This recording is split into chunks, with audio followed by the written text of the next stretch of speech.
Today's video, I'm going to talk about making things happen, or in Home Assistant terms, automations and scripts. I'm going to try and do just past the beginner's level.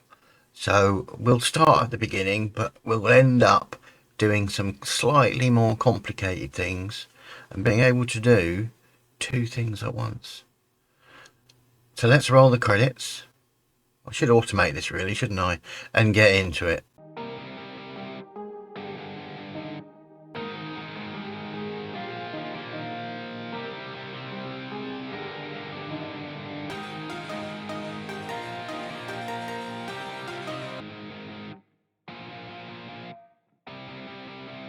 Okay, for automations, you need a cause and an effect. So I'm going to create a cause and effect. You can change it to kind of whatever cause and effect. And you're now thinking, what the fuck is he going on about now? Cause and effect? Okay, I'll show you. So, cause. If I get this close enough, hopefully you'll see the red light flash. On and off. And what that does is make the light go on and off, or will do, like that. So that's what we're going to do. Now the cause could be different. It could be you saying, Alexa, switch the light on. It could be, Alexa, do this. It could be you going into a room. The effect could be switching an outside tap on so your sprinkler system starts working. It could be the temperature going up and you switching your aircon up to a higher thing. So we've got a cause and effect. That's the way automations work. So if we move into automations now,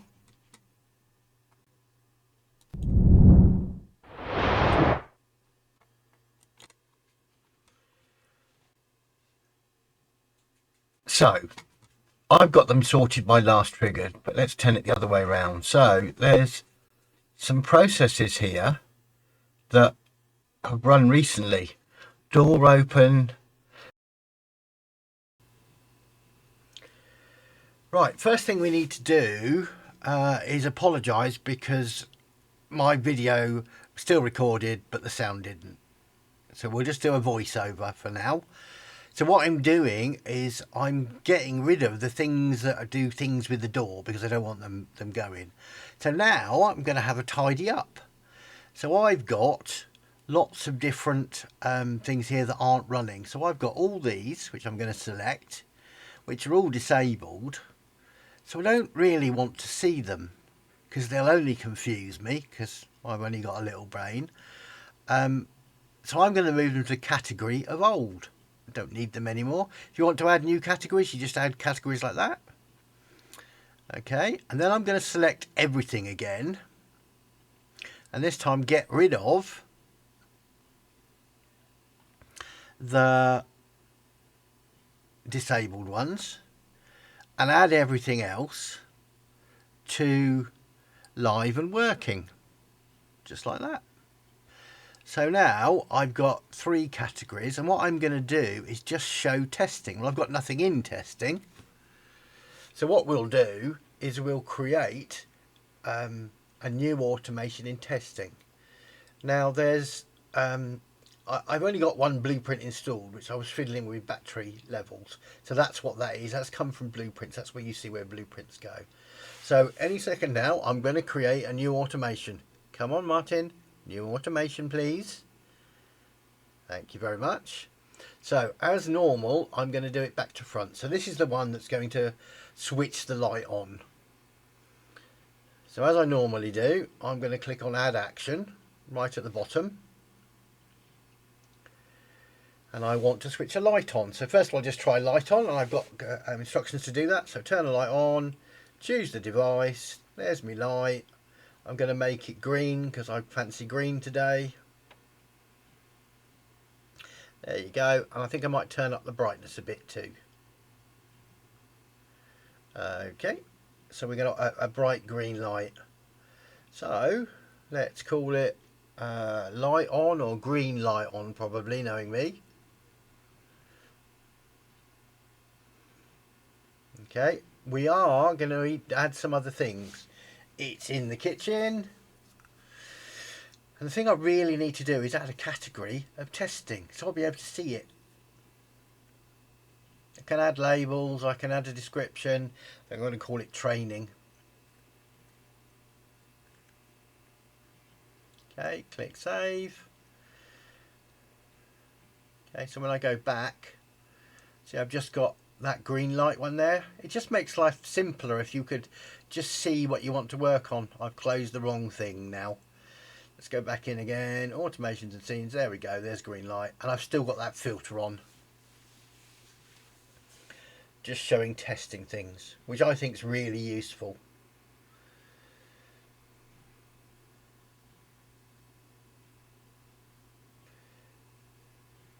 Okay, and when I finish testing them, I can move them to live and working. Okay, so we've got the beginning of switching a light on. So what we wanted to do is do that cause and effect thing. So the cause is going to be opening a door.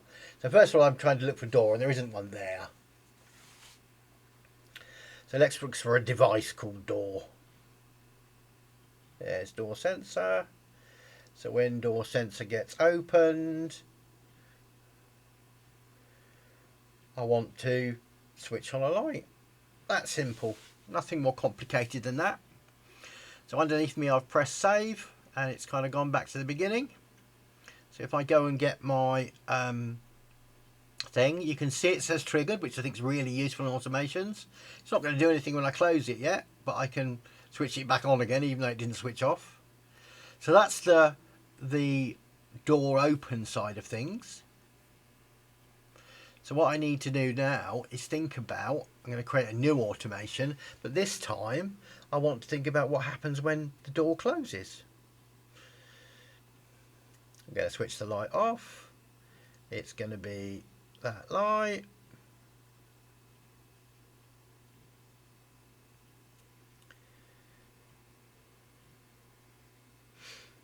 And look, I've called it light off. Add a category, needs to be in testing. Okay, the trigger is going to be a device, and it's going to be the door sensor, and this time it's not going to be door opening, it's going to be door closing.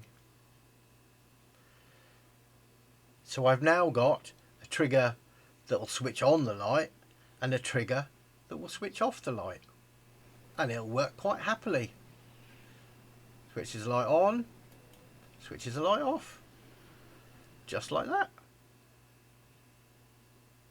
But there's a problem, isn't there?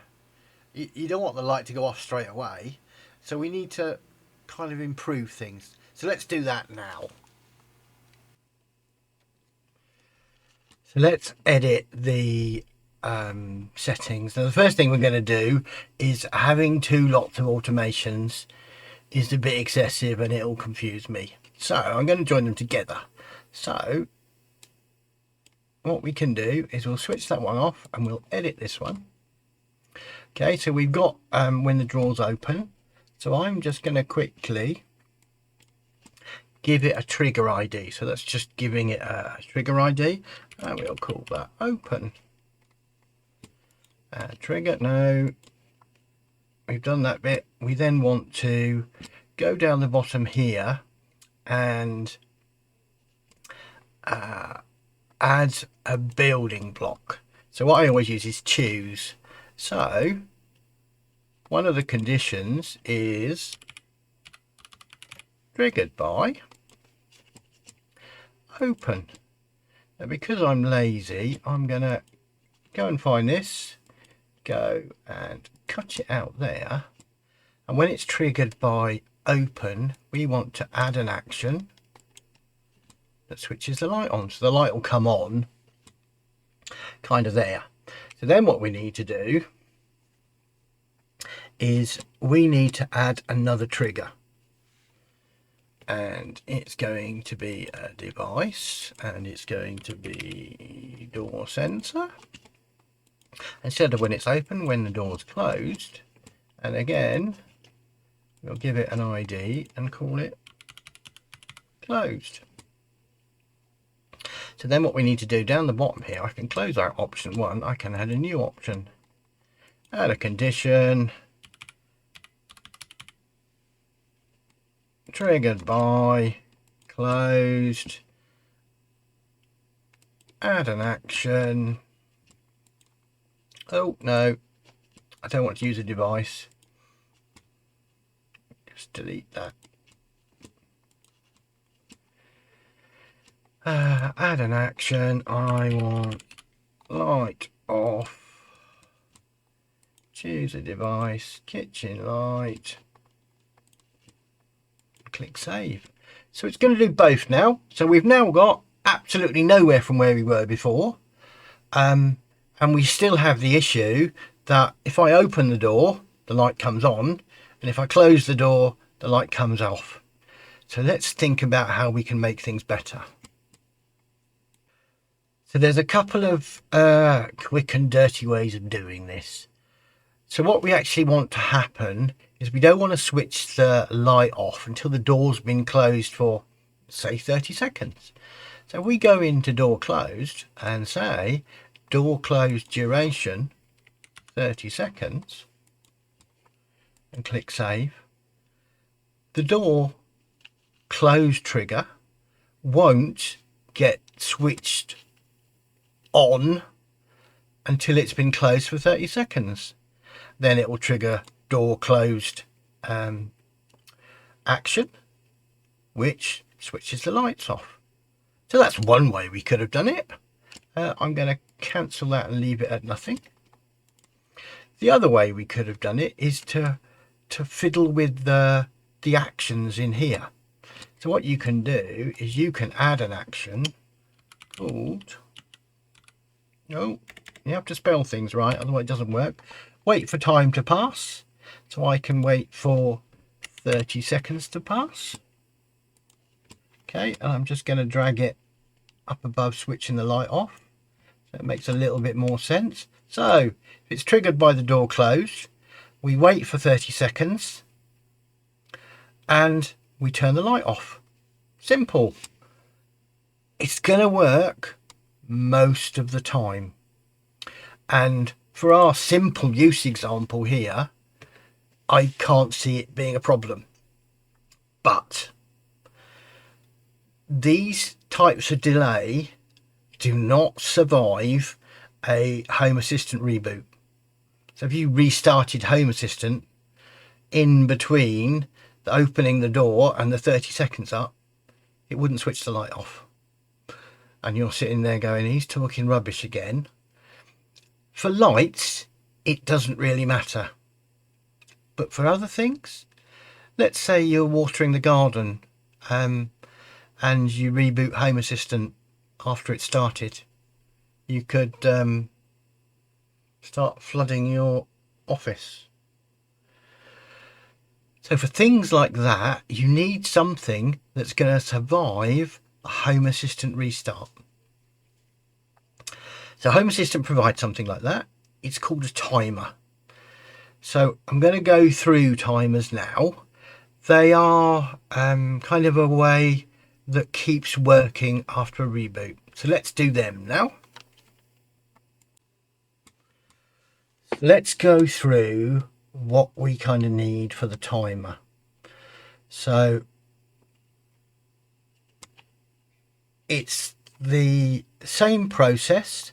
When the door is opened, we want the light to turn on. That's not going to change. But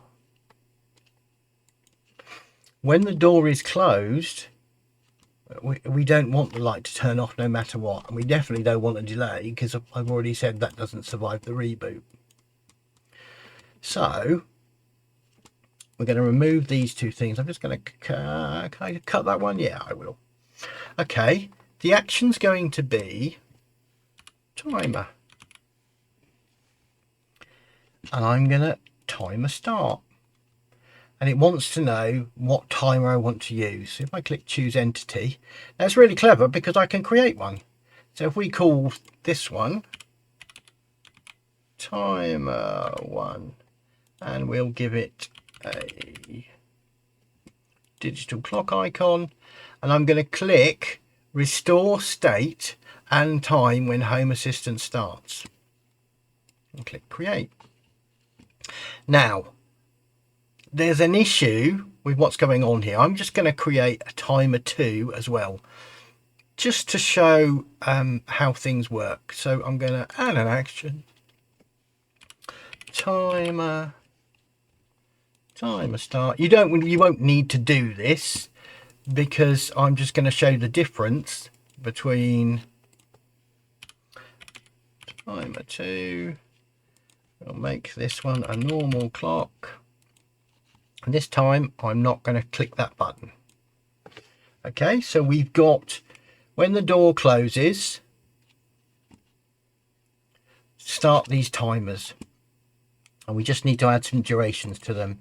So I'm going to say 30 seconds again.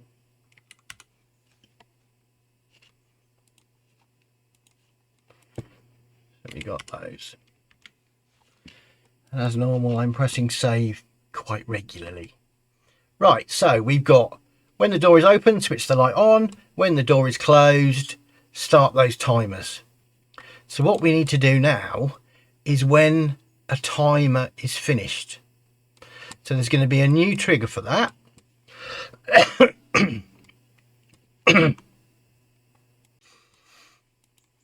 Okay, and the new trigger is an event. Now we're going to make it a manual event, and the event type is going to be timer finished. So a timer has finished. So we have to say which timer is finished. So entity underscore ID colon space, and it wants to be a timer called timer 1. Okay, so when timer 1 has counted down its 30 seconds, this event's going to fire. So I'm pressing save again. Right, so we're going to have, just close them down, we'll add another option. Oh, and I've forgotten something. I didn't give it a name, did I? So I need to go edit ID and call it timer finished, and click save. So our condition is going to be triggered by timer finished, and our action's going to be our action's going to be light off. Okay, and the device we want to switch off is that one there. We can click save. So to kind of talk you through all this, we've got 3 triggers. When the door is opened, it switches the light on. When the door is closed, it kicks off a timer, or in our case 2 timers, timer 1 and timer 2. We're only going to actually use timer 1. The other one's for an example. When the timer 1 is finished, it does option 3, which switches off the light. And that would be that. But I'm going to give you some more information and show you a little bit of a problem.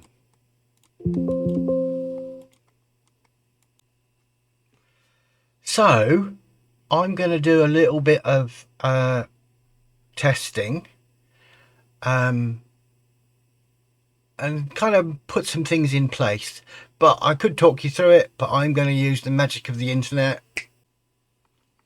So I've got this new automation, which when Home Assistant is started or restarted, it tells me that it's done it, and it'll put, in fact, let's show you. So if I go run action, Home Assistant is started appears in my notifications. So that's one thing that I've done. The other thing I've done is in my dishwasher, I've added a testing section.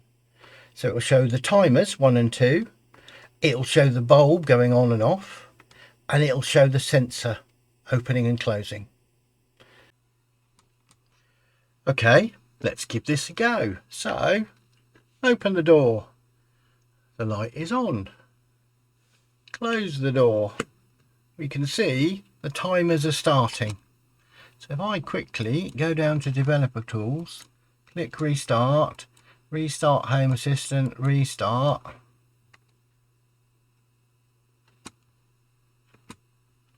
And quickly go up here. I can't quite get in yet, but when it restarts, we'll see a notification appear there.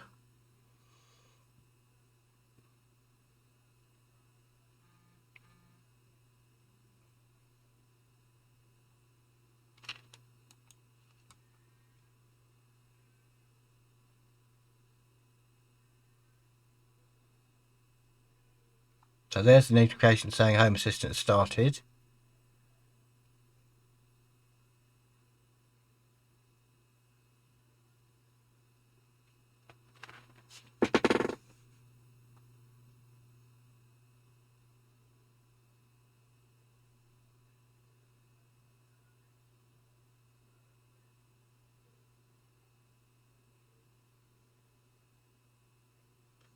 And it looks like it's not worked.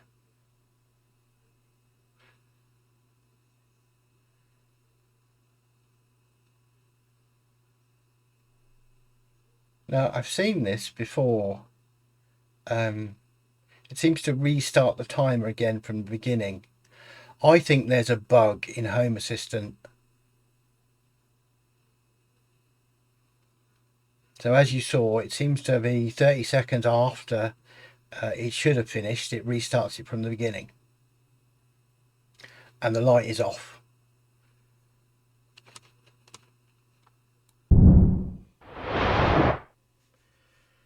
Right, as you can see, it kind of works. I'm logging an error log with Home Assistant to say this isn't quite working as it's supposed to. I've been using 2025 August 1 and 3. 1 worked out, I kind of think, as it should have done. It counted down and switched off the light, and then at the same time it still jumped back to the beginning and switched it back on again. But what you've got kind of works. Hopefully when Home Assistant fix it, it'll solve all your problems. Okay, hopefully you've learned today about trigger IDs, a little bit about timers, even though they don't quite work properly at present, and interesting stuff like that. So if you could like and subscribe if you found this useful, and I'll see you on the next one. In a second, I'm going to show you 2 videos you could watch if you want to. Otherwise, I'll see you on the next one.